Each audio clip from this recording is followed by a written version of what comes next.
You know, if you were here last night for the Easter Vigil, you may recall from the sermon that I gave last night that I discussed some of the difficulties that people sometimes experience when they're trying to understand this whole concept of resurrection.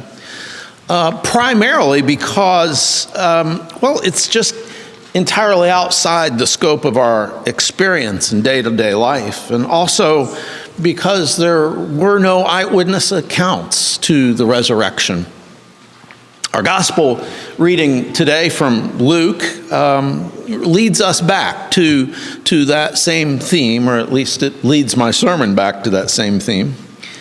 If you take a look for a moment in your bulletin at that Gospel of Luke, I'd like you to just focus for a moment on a single detail in that passage. When the women arrived at the tomb on that first Easter morning, Luke says, suddenly 2 men in dazzling clothes stood beside them. Okay, that's fine. But that's not what the other 3 gospel writers report to us. Now, the earliest account of this comes in the Gospel of Mark. It says that the women saw a man dressed in a white robe. In the Gospel of Matthew, it says that the women were greeted by an angel of the Lord descending from heaven. And in the Gospel of John, it says that Mary was greeted by 2 angels in white, along with a cameo appearance from the resurrected Christ. So what's going on here? I mean, is it that we can't trust the veracity of our gospel accounts when they seem so contradictory to one another? It's almost enough to make us agree with the disciples' response to the women when they came to them and told them about the resurrection. The men said, "It's an idle tale." But what's going on here really is not so much a contradiction. If anything, it's improvisation. Remember, before the Gospels, we had no stories. We had no account. We had no evidence, if you will, to the actual resurrection event. What's central and what's absolutely non-contradictory is the main theme of the resurrection. Christ is risen. The Lord is risen indeed. What we have to work with is an empty tomb. An empty tomb that was found by the women when they came. You know, Joseph of Arimathea, as you might recall, claimed Jesus' lifeless body and laid Jesus in his own tomb. Now, the women were there. They saw this done, and then in keeping with Jewish law, they left for the duration of the Sabbath, as the law prohibited them from any work on the Sabbath day. So the next day, they return. That's where the story begins for us today. The Sabbath has ended. It's early in the morning on the first day of the week. The women come to the tomb with spices that they have prepared for the body. Spices that they couldn't have placed on the body the day before because that constituted work. But when they arrived, the great stone that had covered the mouth of the tomb had been rolled away. And when the women go inside, they find that the body is no longer there. 2 men in dazzling clothes ask, "Why do you seek him? He is not here. He is risen." The women run. They run to tell Jesus' disciples and all the others what they had seen and learned inside the tomb, that empty tomb. And the men didn't believe them. These words seemed to them to be an idle tale.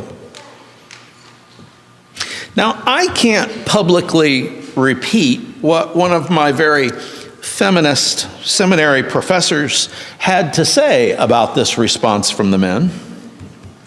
But certainly I can tell you that those men are lucky it wasn't her who had been to the tomb and came to give this report.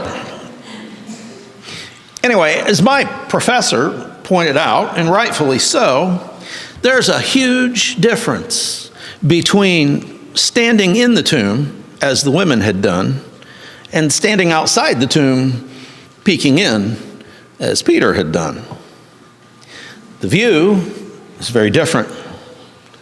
The perspective is very different. One sees different things. One sees things differently. The women, reported to be Mary Magdalene and Joanna and Mary, the mother of James, they're all named as among the company early that morning. They had followed Jesus from his trial before Pilate to his crucifixion on Calvary. They had stayed with him at the cross, and they were the first witnesses of his resurrection. Jesus had said to his followers that they must pick up their crosses and follow him. And certainly these women had endured all of that. They had carried that cross, while frankly the men had run away, and Peter had denied Jesus 3 times.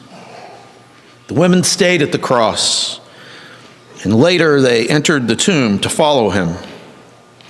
Their view, their perspective, is that of an Easter faith, a resurrection faith.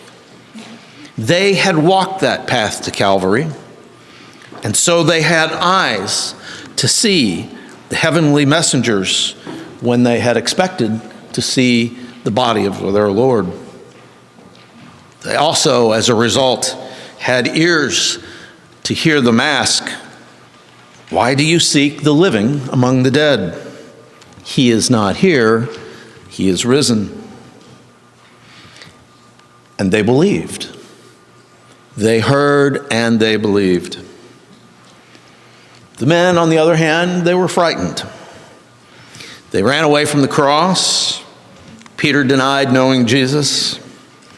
When the women came to tell them the news that Jesus had risen from the dead, the men didn't believe them.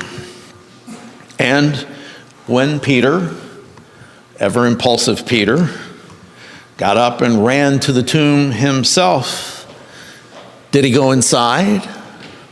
No. According to the story we have received, he stayed outside, stooping to look in. Now look, all of you could have much fun exploring the gender differences in this story today, but I'll leave that to you for your drive home, because that's not the point of this homily. The point for today is there is a big difference between standing inside the tomb in the place of the resurrected Lord and standing outside the tomb, stooping to look in. One is a place of Easter faith and a conviction of things known, though not seen. The other is being stuck in the place of Good Friday, a place where you can believe only in the horror and the fear and the death that you had experienced. But you haven't quite made it to that place where you can face the reality and believe in the loving goodness of God, the generosity of God, the kindness, the forgiveness, and the hope of the resurrection. The difference between standing inside the tomb and standing outside looking in is not the difference between men and women. Instead, it's the difference between the Easter resurrection being triumphant over the sense of pain and suffering that Good Friday brings. It's the triumph of a courage to believe over a skepticism that isn't quite sure. It is the triumph of a celebration and wondrous news over disappointment and despair. It is accepting the overarching theme of resurrection faith while not getting bogged down in what appears to be contradictory accounts of the gospel. It is the faith of Easter which knows the agony of Good Friday and knows that the end has not come, but instead there will be more to come. You know, when we in our lives stand in the place where Peter stood, stooping low and looking into the tomb with our own doubt and our own disbelief intact, what is it that you and I will see when we look in there? We will see, of course, a dark cavern. We will see shadows and dust, an empty tomb. But when we seek the Lord in that tomb and we stand with him in the darkness, what is it that we will then see?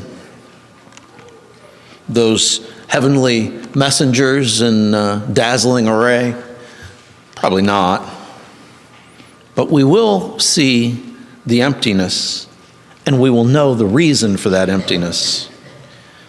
It's an emptiness not of doubt and despair and disbelief, but an emptiness that signals something new, something renewed, a triumph over the impossible, a hope and a promise greater than our own imagining.